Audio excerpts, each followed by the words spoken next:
Like, I cannot believe the way people in LA... Sorry, Molly. I'm just seeing a teeny weeny bit of lipstick on your tooth. It's gone now. We're good. Yeah. Thanks for everybody commenting about it. This video comes thanks to my girl Lisa over on Patreon. This morning I was doing my weekly Patreon live stream, patreon.com/Møller. If you're curious, Lisa is going to get her first guide dog, little Utah, this week. So everybody sent her good vibes and good luck and well wishes in the comment section.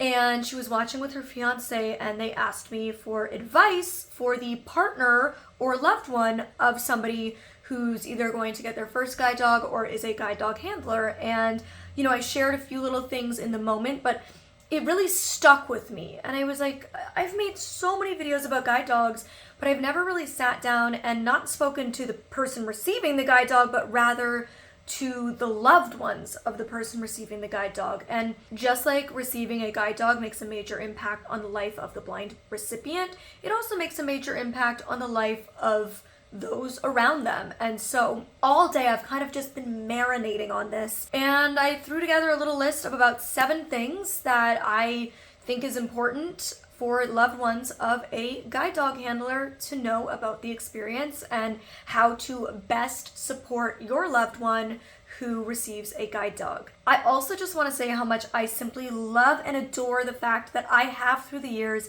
had a number of partners of blind people reach out and ask for advice, whether it's somebody who's going on a first date with a blind person, or whether it's like the boyfriend or fiance of somebody who is receiving a guide dog or recently went blind. Like, I just think it's so beautiful how many like loving and supportive partners have reached out to me in the past. So shout out to all of you. Gives me hope.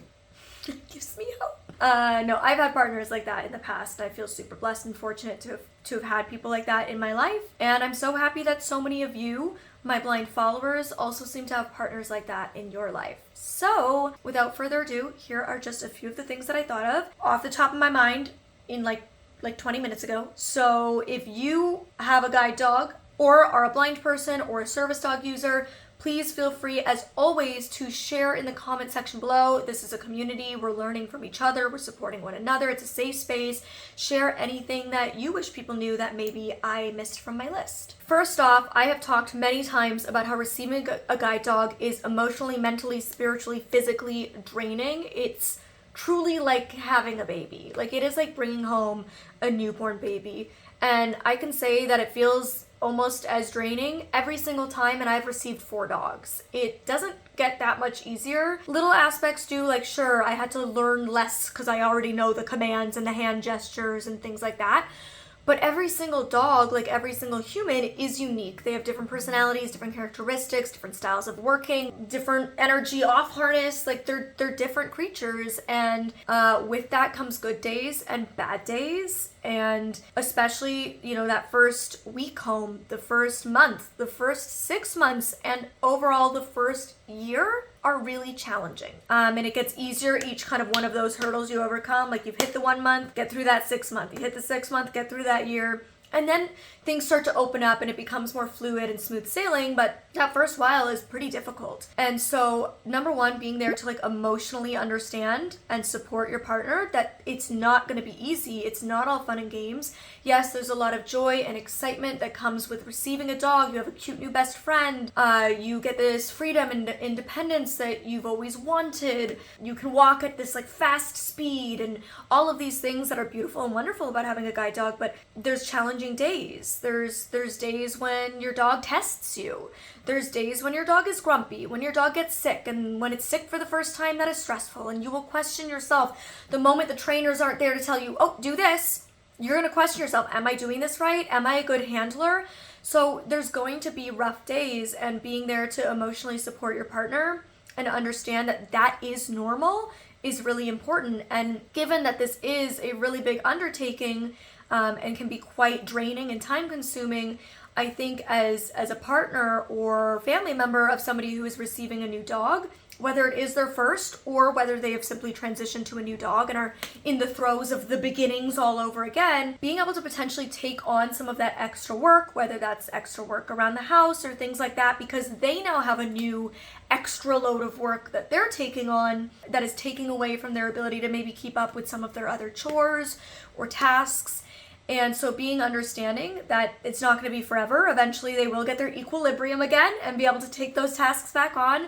But sometimes you might need to say, look, I'll do the laundry this week, no worries. Even though that might be their assigned chore as the house partner or roommate or what have you. So that would be a major suggestion, because at the end of the day, you can't help take on any of the dog responsibility. You can't feed it. You can't walk it. You can't do any of that caretaking. You can't even play with it and get its energy out. The handler has to do all of that exclusively, especially during that first little while. And so being able to say, look, I will take on a few extra things so that you have the bandwidth to stay sane and do what you need to do, understanding that in the future, it's going to get easier and you'll be able to have more of that balance again.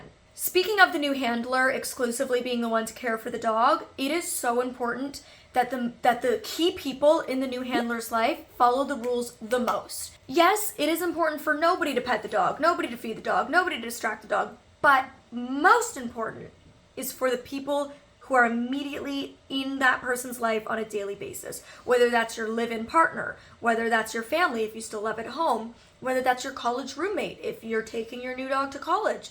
Whatever it is, the people who are most frequently seeing you, they need to be the ones that are the strictest with themselves. You need to practice a lot of self-restraint. I know that the dog is cute. I know that the dog is so sweet.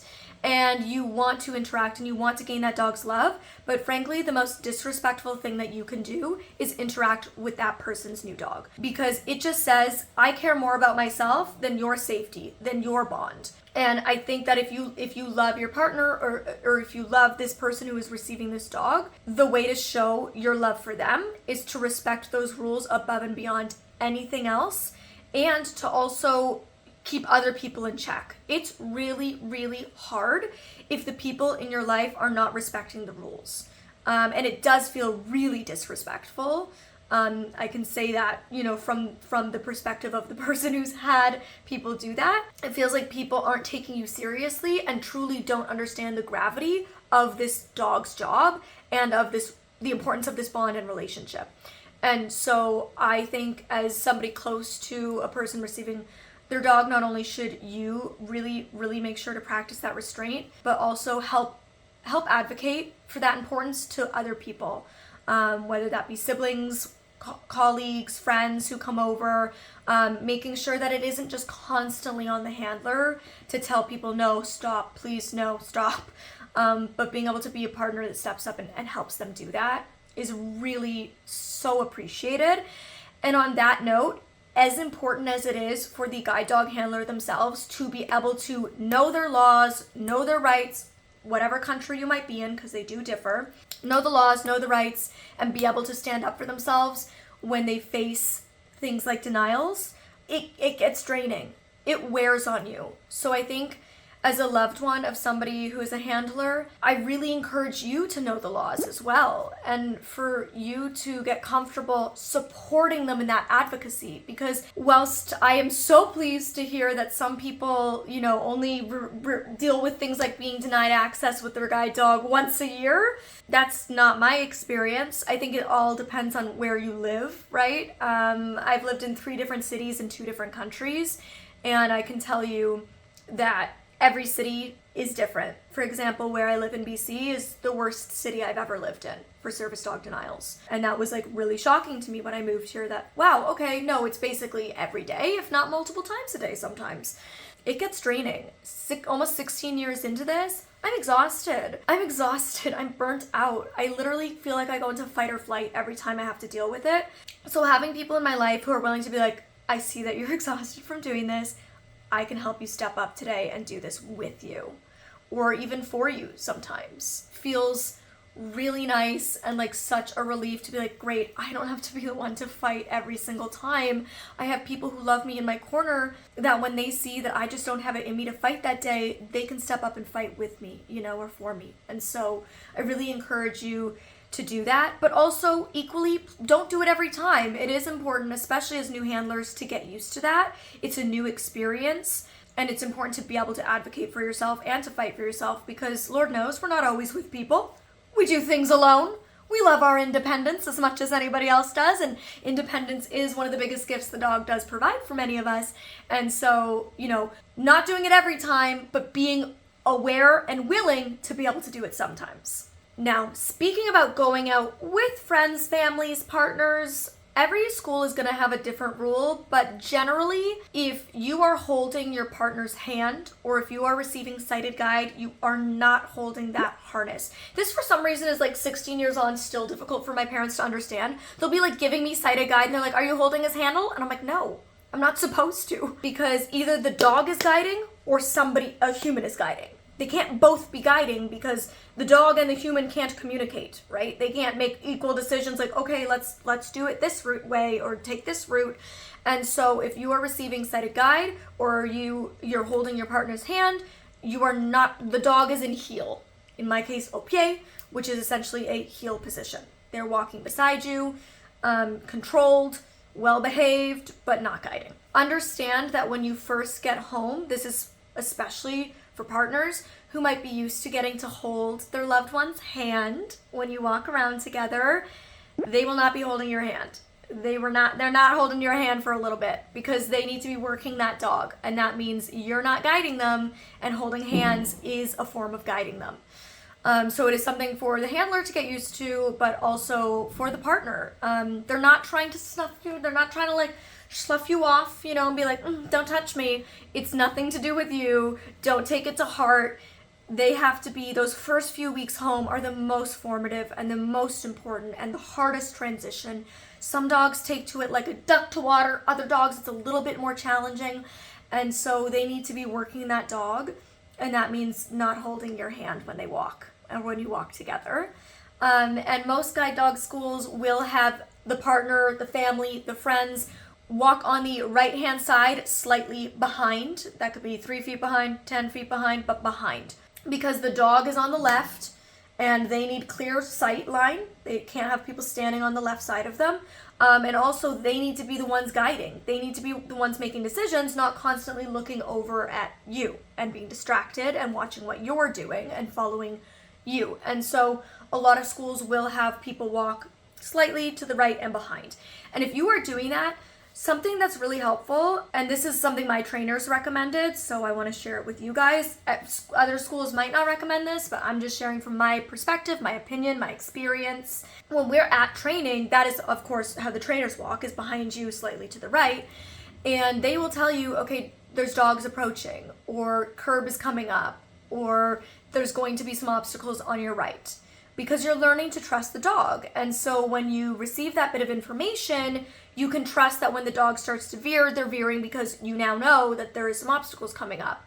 Or when they stop, you're kind of prepared and understand that it's because there's a curb. That if they start to get a bit distracted, you have the heads up, okay, dogs are approaching, my dog might begin to get distracted and I'm gonna be ready to deal with that, right? So when you come home, it's really nice when your partner can take on that role, or when your friends or family can take on that role of saying those things. So like when I go out with my mom, we're running around doing errands or just doing stuff for work, she'll walk behind me and she will give me those same cues that the trainers gave me. Now, of course, I don't need those. Like I go out all the time on my own with Elton John or with my previous guide dogs, but it's nice. It makes things easier. And it is helpful, especially when you're still learning to trust and learning to understand your dog's cues and behaviors.